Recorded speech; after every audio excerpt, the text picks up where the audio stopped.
Camarades, bonjour. J'espère que tout un chacun s'est très bien réveillé ce matin. Dernière semaine du premier mois de l'an 2026. Donc je profite à souhaiter à toutes et à tous bonne et heureuse année 2026. Je vous souhaite à vous, à vos familles, à vos proches, beaucoup de santé pour cette année, beaucoup de chance dans tout ce que vous entreprenez et beaucoup d'abnégation, beaucoup d'ardeur au travail. Et je sais que l'endurance, l'allure de ces 3 années passées n'est pas simple. Vous avez appris à travailler sous pression. La pression va continuer.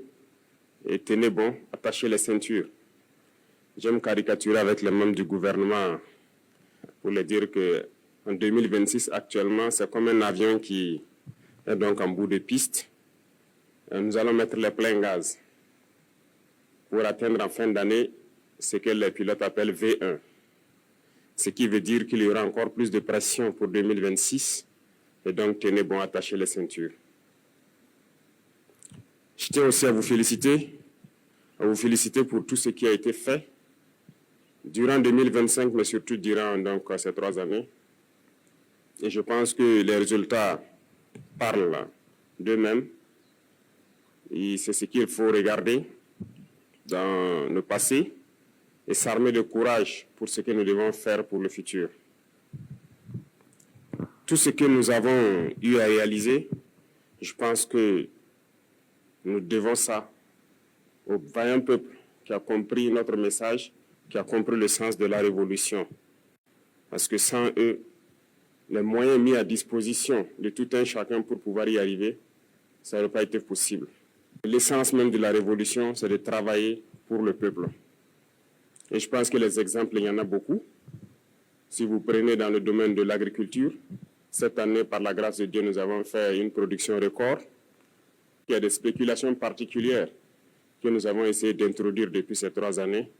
Comme je le dis, les esprits faibles, les petits esprits, ils pensent toujours que c'est impossible lorsqu'on veut initier de grandes choses, mais il ne faut pas les écouter. Si on devait les écouter, on allait se décourager, on n'allait pas pouvoir se lancer. Parce qu'il y en a aussi qui sont là pour nous décourager dans tout ce que nous faisons. Lorsque vous décidez d'entreprendre quelque chose, ils vont être dans les railleries, les moqueries, pour vous amener à vous démotiver, à ne pas vous lancer. Et je pense que tout un chacun a surmonté cela. Parce que ce que je dis, ce n'est pas seulement au sommet de l'État, mais jusqu'aux citoyens au niveau du village, il y a un sursaut. Voilà, tout ce qu'on disait impossible de faire au Burkina Faso en matière d'agriculture, ça s'est fait aujourd'hui. Nous avons parlé du cacao, les gens ont crié sur tous les toits.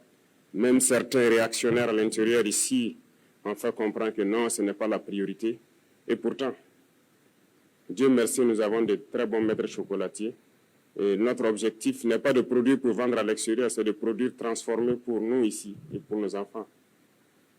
Aujourd'hui, le café, c'est une réalité au bord de Saint-Denis et nous avons, Dieu merci, des Burkinabés qui le transforment. Et je vous invite donc à consommer ce qui est transformé sur place ici. Beaucoup d'autres spéculations telles que le blé, l'ananas, la vigne et bien d'autres, j'en passe, se cultivent aujourd'hui au Burkina Faso. Et ça va se transformer ici au Burkina et ça va créer de l'emploi pour le Burkinabé et c'est ce que nous allons consommer. Et donc c'est ce qu'il faut voir dans ce qu'on a pu réaliser et s'armer de courage encore pour l'avenir. Beaucoup d'autres projets donc ont été à succès. Quand on prend le domaine de l'éducation, beaucoup d'amphithéâtres ont été construits. La dernière fois au Conseil, on a adapté des textes qui permettront donc d'équiper ces amphithéâtres et de construire de nouveaux amphithéâtres. Beaucoup d'écoles et centres de formation verront le jour en 2026, au bord donc de nos pôles de croissance tels que Bagré, Saint-Denis et autres.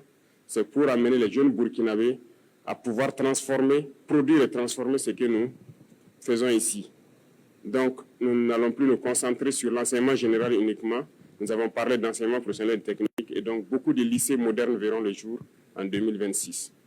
En plus de cela, nous avons décidé de construire une université technologique et j'espère que d'ici la fin de l'année, vous allez voir cette université donc se dresser. Les travaux ont déjà commencé et nous avons donné donc dit aux entreprises de tout faire pour être donc dans les délais pour que les rentrées prochaines, nous puissions accueillir des étudiants dans des domaines donc assez pointus de la technologie pour que nous nous mettons au diapason. Comme je l'ai dit, nous sommes très loin, nous sommes dans les années 1800. Et je pense qu'en 5 ans, moins de 5 ans, nous pouvons faire un saut au moins de 100 ans pour nous retrouver dans les années 1950 au moins et continuer de travailler ainsi. Je le dis, ça peut faire rire, mais c'est la réalité. Jusqu'aujourd'hui, nous constatons notre vie, le rythme auquel nous partons, ce n'est pas bien. Donc, il faut se mettre soi-même la pression pour rattraper le retard.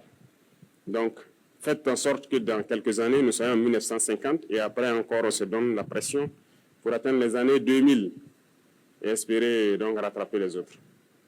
Et c'est possible. Et je suis heureux donc de vous dire que dans ce sens-là, nous sommes en train de mettre en place un laboratoire. Et aujourd'hui, au Burkina Faso, par exemple, pour les chercheurs, nous avons beaucoup d'équipements qui sont là. Nous allons les permettre donc de faire la recherche sur place.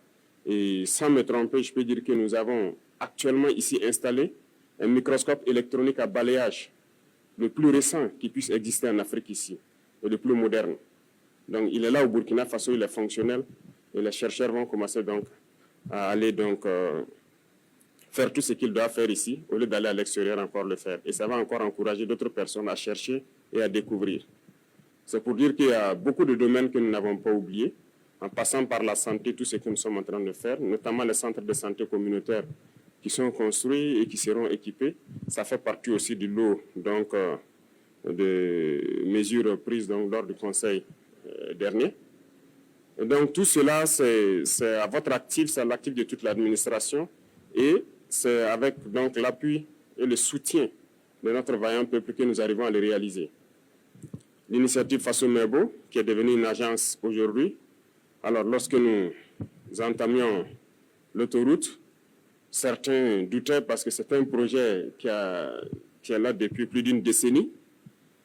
Bien sûr, nous avons trouvé le projet et lorsque nous avons donc cherché à comprendre même le projet, c'était une autoroute de 2 fois 2 voies. Et les entreprises, en majorité étrangères, qui avaient fait des propositions, les moins chères étaient, je pense, 1032 milliards pour faire les 2 fois 2 voies. Et donc, on nous proposait de nous financer pour pouvoir le réaliser en 10 ans, pour les délais les plus courts. Il faut être conscient. Pour nous condamner les générations qui ne sont même pas encore nées à des prêts de 50, 60 ans pour construire une autoroute de 2 fois 2 voies qui sera dépassée dans peu de temps. Lorsque nous avons voulu savoir si c'est 4 fois 2 voies, certains même se sont moqués de nous, certains entrepreneurs, ils n'y croient pas. Dans un tel pays, 4 fois 2, c'est pas raisonnable.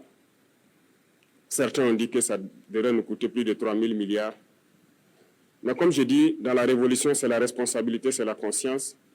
On ne va pas rentrer dans ces schémas. Voilà pourquoi nous avons décidé de le faire nous-mêmes, parce que nous avons confiance en nos jeunes ingénieurs, nous avons confiance au potentiel des Burkinabés. Nous avons donc cherché des équipements de tout ordre. Aujourd'hui, sur ce chantier, je peux dire que le chantier il est unique en Afrique. Il n'y a pas un chantier d'autoroute pareil qui mobilise autant de monde, autant d'équipements. Il n'y en a pas. Les travaux de nettoyage, il y a plus de 100 bulldozers sur ce chantier. Et je ne vois pas pareil. Je m'étais donné 2 mois pour qu'ils puissent finir le nettoyage. Et je pense qu'ils ont tenu le pari. Nous sommes à 40 jours, ils ont déjà fait plus de 70% du nettoyage. Et le 15 février, s'ils plaît à Dieu, ils auront fini.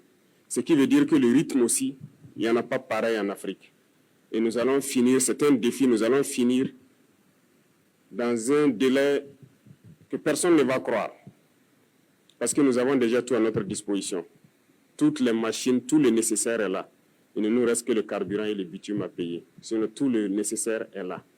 Ce qui veut dire que nous allons poursuivre parce qu'il y a beaucoup d'autres autoroutes qui doivent être lancées en 2026 et dont les travaux doivent commencer également. Les infrastructures, c'est une priorité. Ça aide tout le monde, que ce soit les populations civiles, les forces armées, les forces de sécurité intérieure. Tout le monde a besoin d'infrastructures routières. C'est pour dire qu'il faut se concentrer sur ces acquis-là, voir qu'est-ce que nous avons pu réaliser et se projeter dans l'avenir. C'est comme je l'ai dit, maintenir la pression. Et je pense que 2026, il y a tellement de grands chantiers qui doivent commencer et vous devez maintenir ce cap-là pour qu'on puisse réussir le pari. Les gens continueront à nous démotiver. Hein. Les impérialistes, ils ne manquent jamais de tours dans leur sac. Ils vont continuer à communiquer pour ternir l'image, pour nous démotiver. Il ne faut pas les écouter. Il y a aussi ces individus esclaves de salon là qui ne peuvent jamais changer. Je l'ai dit, eux, c'est comme une malédiction qui les poursuit. Peu importe ce que vous ferez, génétiquement, ils sont esclaves. Congénitalement, ils sont aliénés. Ils ne peuvent que suivre ce que les impérialistes disent. Montrez-leur le soleil en plein jour, ils vous diront qu'il fait nuit. Donc c'est une malédiction. Et ils vont continuer à vous décourager, à parler. Mais le plus important, c'est ce que vous faites. La réalité est là et on avance. C'est ça le plus important. Pendant qu'ils sont en train de faire les railleries, leurs moqueries, nous, on crée des usines, on crée des infrastructures, et on crée de l'emploi, on produit et on se sent bien.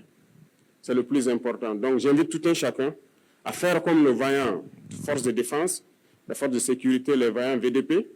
Vous voyez, les impérialistes, certaines ONG, de je ne sais quoi, ont tenté tout pour saper leur morale. Ont tenté tout, ont écrit, ont intimidé, ont menacé. Mais ils avancent sereinement sur le terrain. Aujourd'hui, certains peut-être sont fatigués, ils ne parlent plus d'eux, parce que le résultat est là. Nous avançons et il y a des zones où nous avons déjà atteint les limites de la frontière, comme on le souhaitait, en train d'être sécurisés. Sur le terrain, ça se passe très bien. Donc faites comme eux et c'est le lieu pour moi donc de les rendre hommage et de les inviter à continuer ce combat.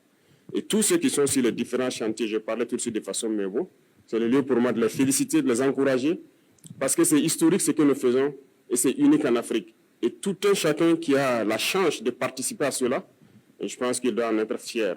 Et tous ceux qui ne sont pas encore entrés dans la danse, que vous soyez ingénieur et que vous pensez pouvoir apporter quelque chose, je l'ai dit, allez-y, apportez votre pierre parce que demain, on dira ce sont ceux-là qui ont construit ces infrastructures pour permettre au Burkina Faso d'être au niveau où il est.